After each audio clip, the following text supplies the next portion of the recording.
দেখো আমাদের বাড়ির গেস্ট চলে এসছে আজকে। গেস্ট আর এদিকে এসে পড়েই আজকে রান্না হচ্ছে। আজকে বোনের তরফ থেকে পার্টি দিচ্ছে। আমার কিসের পার্টি বলে দে?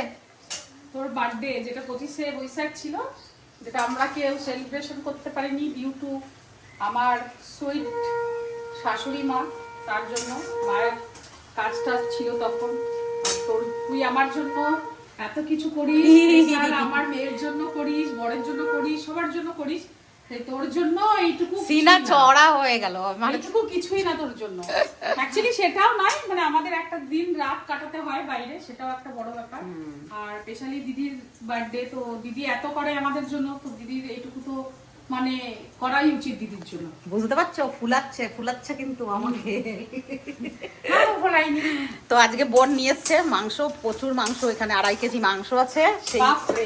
যেহেতু কড়াইয়ে ধরবে না, ওই জন্য গামলাতে আজকে রান্না হবে। বোনে রান্নাটা করছে, তবে কারণ আমি মাটনটা ভালো পারে। আর চর্বি দেখো কতটা এনেছে, এইটা লাস্টে দেওয়া হবে। তো আজকে মাটন হচ্ছে আমাদের।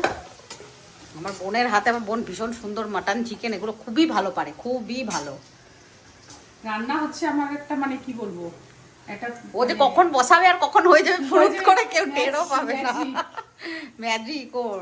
মাও বলে বল। হ্যাঁ, আজকে মা বসে বসে দেখছে আমার 2 মেয়ে রান্না করে বিজি। মা না না না, মা বলছিল যে এটা কর এটা কর, এজন্য মা তো বলল তুমি চুপ করো। মা অনেক কিছু রান্না করেছে, অনেক কিছু রান্না হয়েও গেছে, শুধু মাটনটাই বাকি আছে। বাকি অনেক রান্না হয়েছে, সব দেখাবো পরে লাঞ্চ ভিডিও যখন হবে। তো এখন এই পর্যন্তই।